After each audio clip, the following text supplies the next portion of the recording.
Earl Gland, Township Chevrolet, shop foreman here. Just going to go over antifreeze with you guys today, and maybe some reasons on why you need to change it or why you might not need to change it, and just go through some of the differences between different manufacturers and different years of vehicles, and the importance of not switching those antifreeze or mixing them from vehicle to vehicle. So first off, most manufacturers have different colored antifreeze, and that's not just to be pretty. That's for a reason. Each manufacturer has a different compound in their antifreeze. So you got your blue, your pink, your purples, you got your yellows, oranges, and greens. Everyone remembers the old green antifreeze that came in all the old cars right up till about the mid 90s to late 90s. Once the 2000s come around, we started noticing that manufacturers were changing the different colors and different formulas of antifreeze. One of the main reasons most used the green antifreeze because at the time most engines were cast iron blocks and cast iron heads, so they were made out of a cast iron steel. There was no need to change the antifreeze. That antifreeze did a good job at doing the antifreeze job, which is controlling the temperature and reducing the heat in the combustion engine. So once we started coming up with aluminum engines and different makeup of different metals and different style seals and gaskets, they had to change the antifreeze. So when the vehicle's updated and engine's updated, so did the antifreeze. With the GMs that we sell here, it's a Dex Cool. The recommendation is about every 5 years on the antifreeze to be changed.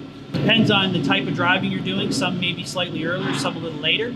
You'll usually be able to tell your overflow bottle won't be that nice color orange anymore. You'll start seeing almost a rust color or look kind of muddy in there.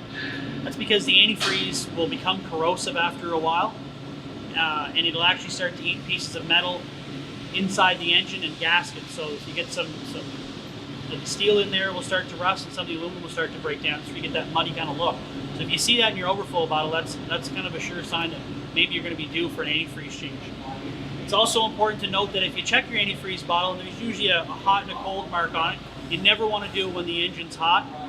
The cooling system builds up pressure, and that pressure could release and you could get burned, so you definitely don't want to check it. There's usually a cold mark on the overflow bottle that'll tell you what the level is, so usually go by that. Good time to check it is first thing in the morning before you leave with your vehicle in the morning. If you notice it's low and you have to add it, doesn't matter what brand vehicle you're driving, the best thing is to check your service manual.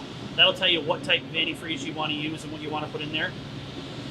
So the main components of your cooling system where the antifreeze flows, obviously the radiator up front. That's what the cold air blows over to keep the temperature down and draw the heat down that was created by combustion. You have a water pump that helps circulate that fluid around inside the engine. You also have the engine, which has obviously coolant in it because that's what it's flowing through. You've got a heater core inside the car that uses the byproduct of the heat to help heat the interior of the vehicle. And those are and the fan to help cool for those situations when the vehicle's not driving down the road. So those main components make up the cooling system. The antifreeze is in there to help lubricate those moving parts in there. Also to keep the engine from breaking down, or the aluminum or the steel from rusting or corroding. So it has agents in there that help that from happening. It also, you could run straight water in an engine, but of course in our climate, if it got cold, it would freeze and you could have damage in your engine and all your components there. So the antifreeze is there to help lower the freezing point, and it's also there to help raise the boiling point. So it goes and works in both directions. So you want to make sure your antifreeze level is full. That's one of the things we check here when you bring your vehicle in. You also want to make sure that it is up to snuff as far as the boiling point and the freezing point of the fluid, and we have tools here to check that. And you also want to check obviously the quality and make sure it doesn't need to be changed. So another important thing is too, with not mixing the antifreeze, because they're made of different things. There's silicates, there's organics and non-organics, and then there's combinations of those. Some antifreezes, when you mix them together, can actually gel inside the engine and the radiator, which can cause a lot of damage. It can be a real expensive bill. So for the amount of a few minutes to either call the service department, call the parts department, or check your owner's manual, you can avoid a big bill in the future. Another thing too to kind of keep in mind when you're dealing with antifreeze is when you want to do a flush on that system, we have a machine here that we hook up. It tees into the rad hose, and it pulls out the old fluid as it's putting new fluid on the other side. So it completely changes all the fluid in the system. There is a drain on the radiator, and some people will do that and just drain the rad. The rad wouldn't even hold probably half in most vehicles of what's in the entire cooling system.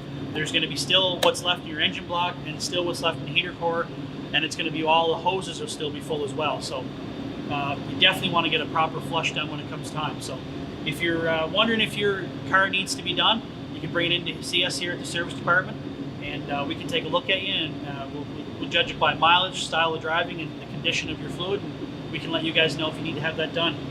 This has been another episode of Tech Talk with Earl Glenn at Township Chevrolet.